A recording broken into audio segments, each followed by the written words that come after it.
छछुंदर की औलाद बे तुम्हारी बीवी है कि कोनो गाड़ी घोड़ा है? कि कोनो चलाए लिया या कोनो पुर्जा टूट गया तो पैसे से ठीक कराए लिया?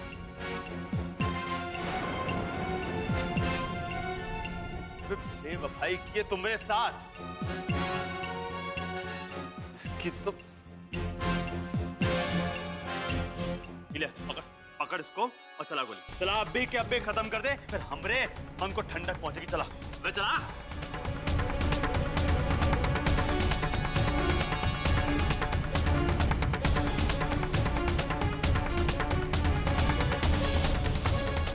बे चले मार गोली। ए बाबा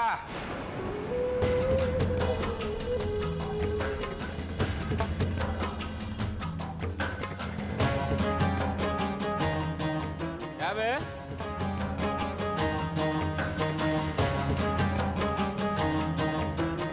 कोर्ट कचहरी का चक्कर लगाते लगाते तुम हो जज की तरफ फैसला सुनावे लगे हो?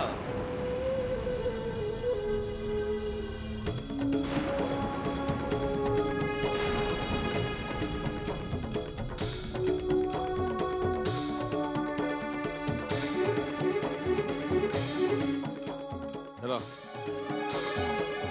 यार आओ हमें बतिया दे। क्या बे अभी एक तो मेहरारू नहीं संभाली जाती तुमसे? ये बताओ तुम अपनी मेहरारू को जान से मारना चाहते हो कि उसकी बेवफाई का हर्जाना चाहते हो? ये बताओ। मालिक हमरे का औकात, हम क्यों कर जान से मारे वाले कौन होते? और हुजूर वैसे भी तो प्रेम कोनो जबरदस्ती के सौदा नहीं है। मालिक अगर हमरे साथ नहीं रहना चाहते हो तो ना रहे। अम्मा बियाह में जोन एक गहना दिए रही वो हमका दिला दो, मन में ठंडक पड़ जाए।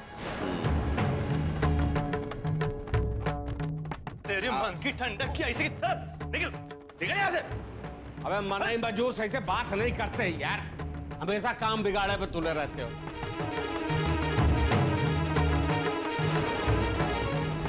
आँख खराब कर दिया सर। अरे हमारा पता नहीं का हमरे इलेक्शन का होएगा।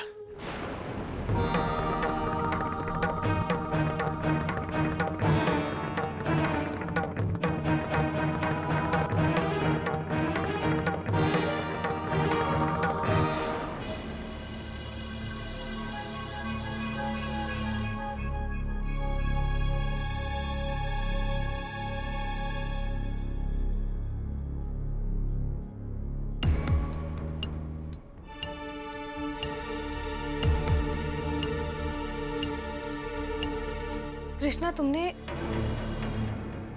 उसे कैसे अपनी बीवी को जान से मारने के लिए कह दिया? इतना बड़ा फैसला सुनाने से पहले तुमने एक बार भी नहीं सोचा?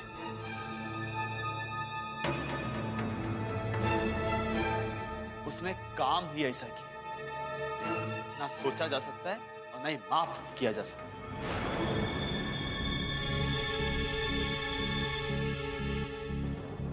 सब कुछ सहा जा सकता है, लेकिन औरत की बेवफाई, गद्दारी नहीं सही जा सकती।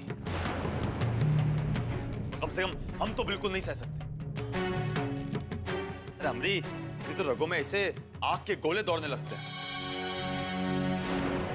बाबूजी बीच में आ गए, हम ही मार देते उसकी बीबी को वहीं के वहीं।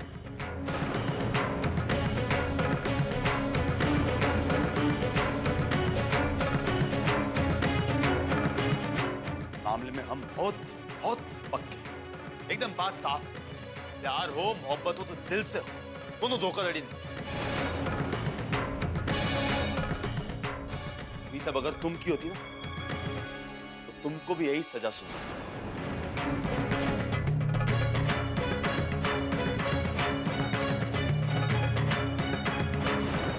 भले तुमसे कितना प्यार करते लेकिन सजा है ही सुनाते। औरत को कायदे कानून में रहना चाहिए, उनके बाहर नहीं जाना चाहिए, उनके बाहर जाने से वही होता है जो उनकी बीवी ने किया। वही बताओ, दोनों दोनों हक है उसको जीने का। पति को धोखा देके कंट्रोल से बाहर चलेगी तो फिर मरो।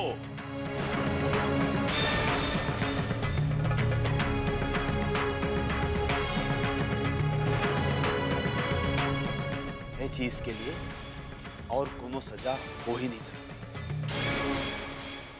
सिर्फ मौत।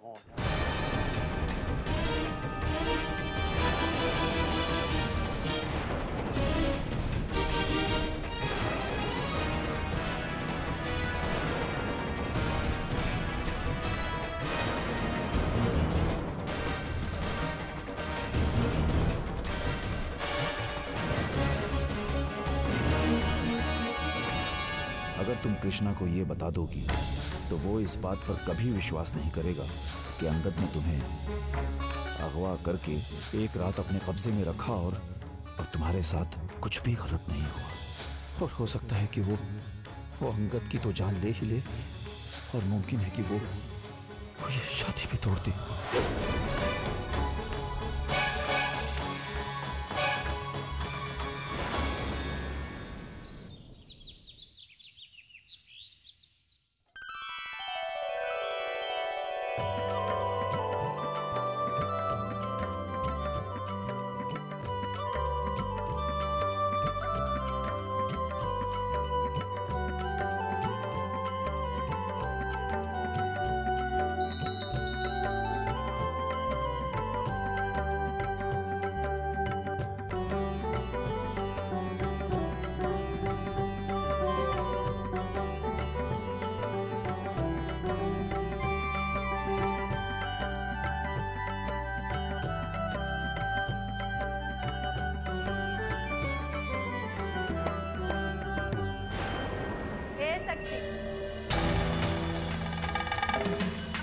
सवेरे सवेरे की आरती बहुत शुभ होती है। हाँ, कोनो इच्छा है ना मन में तो भगवान के आगे प्रणाम करो, आरती ले लो।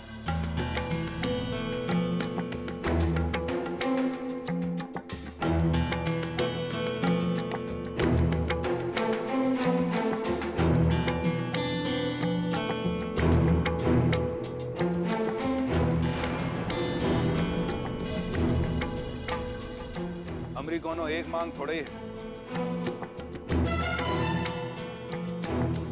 बहुत कुछ चाहते हैं।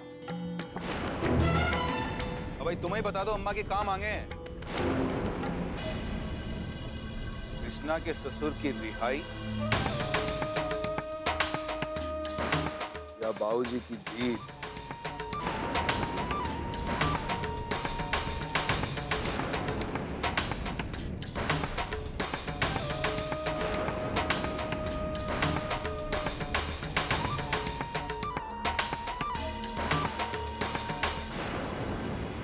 भाई साहब, मन्नत मन की आवाज है, मन से उठती है। इसमें किसी का भी अहित शामिल नहीं है और इसे किसी से पूछ कर नहीं मांगी जाती।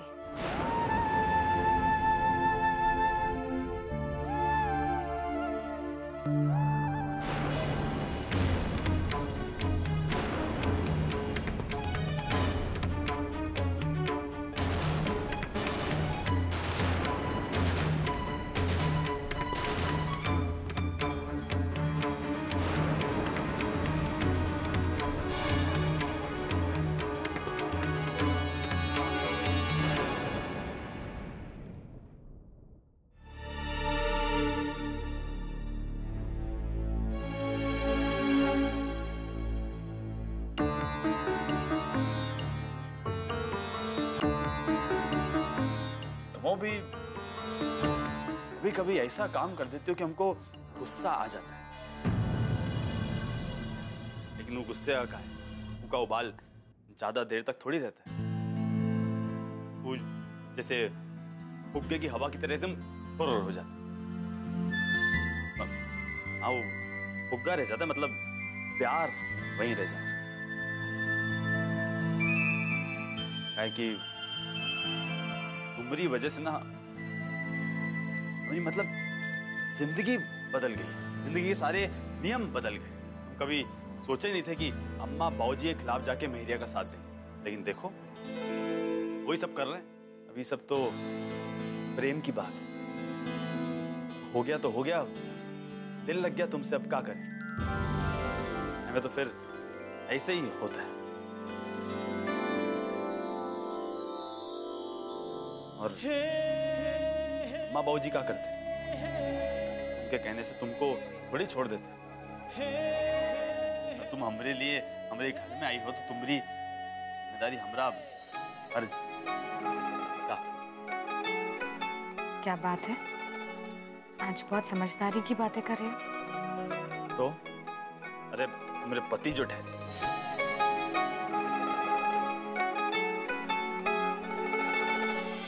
अभी कृष्णा बहुत अच्छे मूड में लग रहे हैं। किडनैपिंग की बात हमें किसी भी तरह अभी बता देनी चाहिए। कृष्णा, अरे मेरा नाम जपना बंद करो और जल्दी तैयार हो जाओ। वो शक्ति भाई खार खाए बैठे हुए हैं यार, जानते हो कैसी खोपड़ी के हैं। अभी सारी गाड़ी भेज देंगे इलेक्शन में। क्या है, आज हम फटफटिया से नहीं जाना चाहते। वो ससुर जी को भी तो छोड़ना पड़ेगा घर।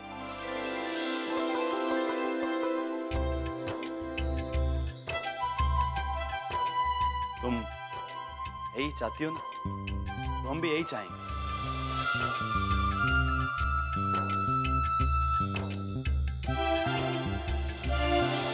तुम जल्दी से तैयार हो जाओ, हम गाड़ी निकालते हैं।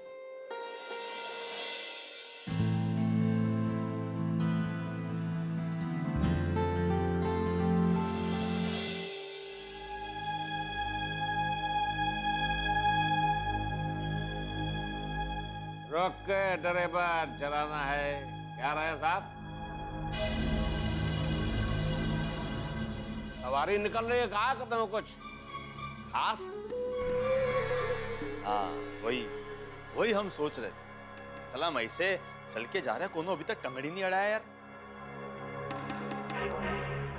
अब सब ठीक है, हम तो ऐसे परेशान हो गए। हमारे पिताजी, पूज्य पिताजी, किधर चरण किधर बताए दो। अरे आदत सुधार लो अपनी, हर वक्त ऐसे रोका मत करो हमको। सुधर जाओ सुधर जाओ। नहीं तो क्या घरे से बाहर निकाल दे वो, कहा सुधर जाओ। अब हम रोक नहीं रहे हैं, टोक रहे हैं बेटा। कहा है कि गुरु माँ की वजह से हम तो जा नहीं पाएंगे, ये शक्तियाँ तुम्हारे संग जा रहा है। और वैसे कहो तो हम तुम्हारी अम्मा को भी साथ में भेज दें। शक्तियाँ तो कह रहा था कि घंटी लाल को भी लेके जाओ, उज्जज के घंटा बजाने के बदले खुद घंटी बजा देंगे। और वैसे भी ना, एक तो घंटी लालो कचहरी नहीं देखे हैं और तुम्हारी अम्मा भी कचहरी नहीं देखे हैं। यही बहाने कोर्ट कचहरी के दर्शन हो जाएगा। और पता नहीं कब भविष्य में कोर्ट कचहरी में जाए की जरूरत पड़ जाए। कब बेटा बोलो है?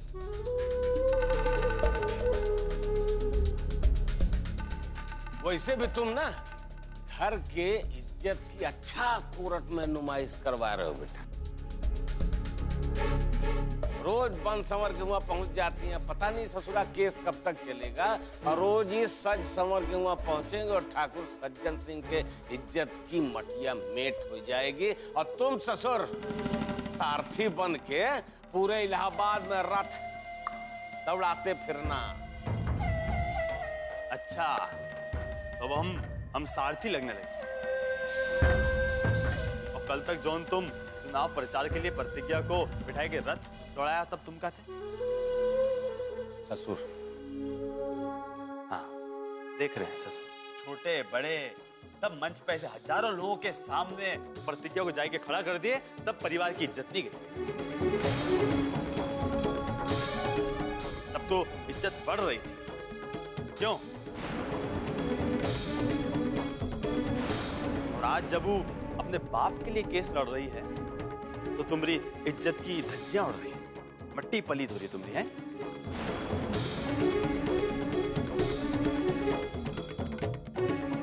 बेकार की बात करते हैं तुम। चलो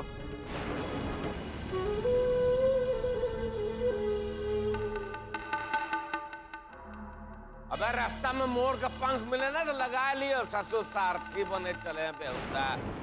आप लोग फिक्र मत कीजिए, चिंता की कोई बात नहीं।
सही वक्त आएगा। चलो।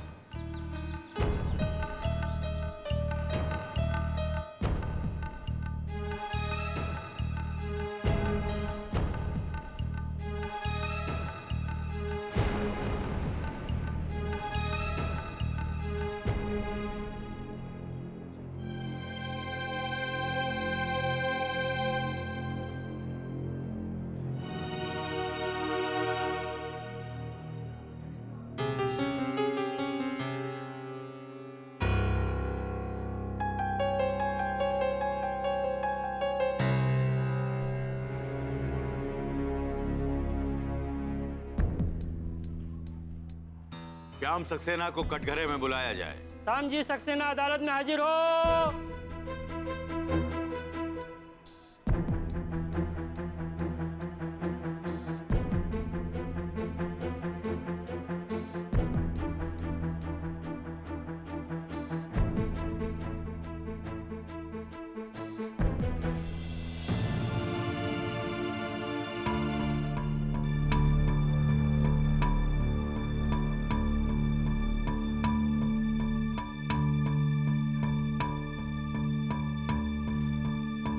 अदालत की कार्यवाही शुरू की जाए। योर ऑनर, कुछ बातें ऐसी हैं जो इस केस की कहानी खुद बयां कर रही है। मुलजिम श्याम सक्सेना की बेटी प्रतिज्ञा ने अंगद यादव के खिलाफ कंप्लेंट की और उसे गिरफ्तार कर लिया गया। और जिस दिन वो छूट कर आया, गौर फरमाइएगा, जिस दिन अंगद यादव छूट कर आता है उस दिन उसकी मौत हो जाती है।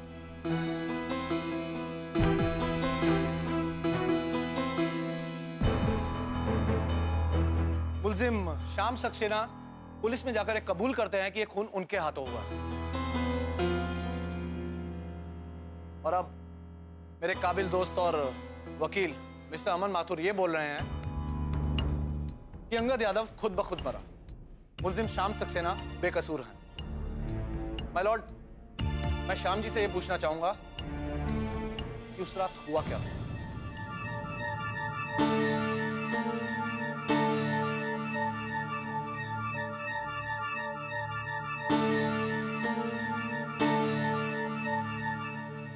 योर ऑनर,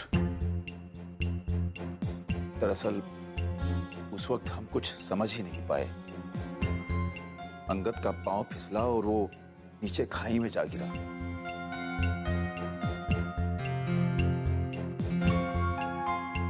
पर हमने देखा था कि वो पूरी तरह से खाई में नहीं गिरा था,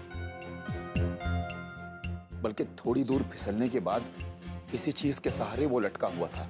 हमने उसे खींचने की भी कोशिश की थी, पर खींच नहीं सके।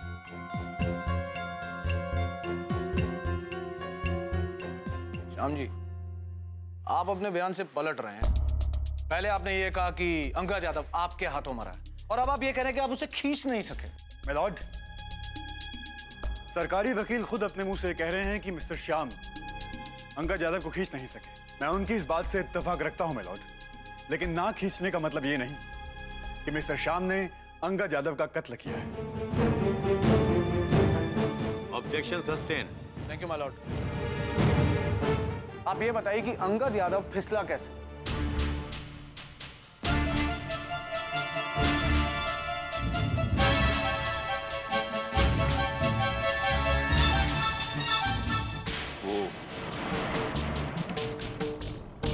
हाथापाई कर रहा था, उसी दौरान उसका पैर फिसल गया। गौर फरमाइए माय लॉर्ड, श्याम सक्सेना जैसा एक बूढ़ा बुजुर्ग आदमी अंगद यादव जैसे एक नौजवान से हाथापाई कर रहा था। लगता है इन्होंने जवानी में काफी दंड पेले हैं।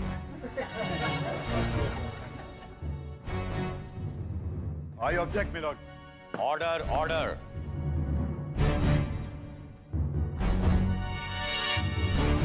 आप अदालत को ये बताइए कि इस गुत्थम गुत्थी में, हाथापाई में आपको कोई चोट नहीं लगी?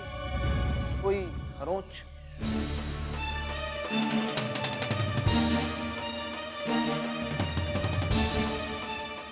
जी नहीं। योर ऑनर, ये बहुत ही अचंभे की बात है कि श्याम सक्सेना जैसा एक बुजुर्ग आदमी एक नौजवान के साथ हाथापाई करता है और उसे खरोंच तक नहीं आती। ऐसा हो ही नहीं सकता।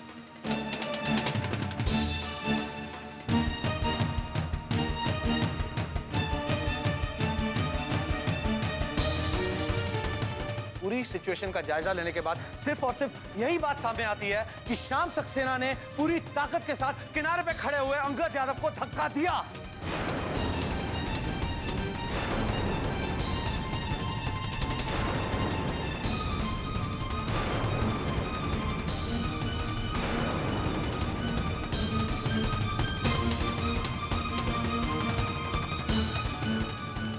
हमने उसे धक्का नहीं दिया था, बल्कि वो अपने आप गिरा था।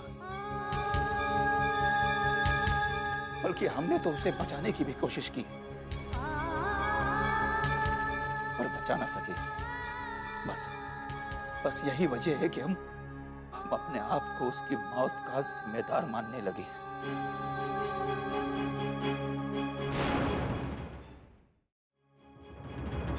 मुल्जिम श्याम सक्सेना एक बहुत ही पढ़े लिखे और समझदार इंसान है और अपनी बुद्धि का फायदा उठाकर ये अदालत को गुमराह कर रहा है, धोखा देने की कोशिश कर रहा है। पहले इन्होंने अंगद यादव को मार डाला और फिर पुलिस में जाकर इस गुनाह को कबूल कर लिया। ये इस बात को अच्छी तरह से जानते थे कि जब यह मामला कोर्ट में जाएगा तो संशय का फायदा उठाकर और बुढ़ापे की सहानुभूति लेकर ये छूट जाएंगे। लेकिन अफसोस, इनकी मनगढ़ंत कहानी और उपलब्ध सबूतों में किसी प्रकार का कोई भी तालमेल नहीं। यह केस शीशे की तरह साफ है और इससे सिर्फ और सिर्फ यही बात निकलकर सामने आती है कि मिस्टर श्याम सक्सेना ने किनारे पर खड़े हुए अंगद यादव को जोर से धक्का देकर मार डाला।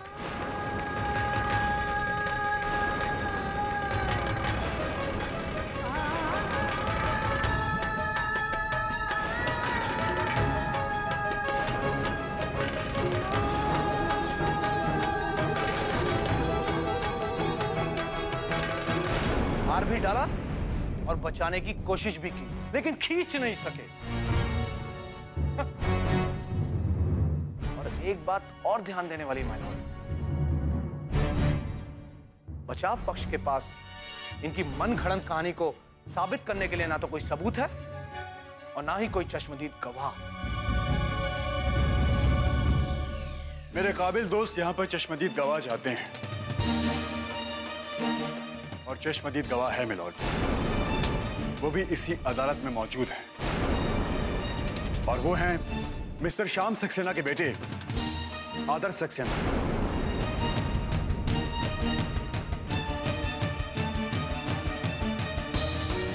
मिलॉर्ड, मैं चाहूंगा कि उन्हें विटनेस बॉक्स में आने की इजाजत दी जाए। इजाजत है।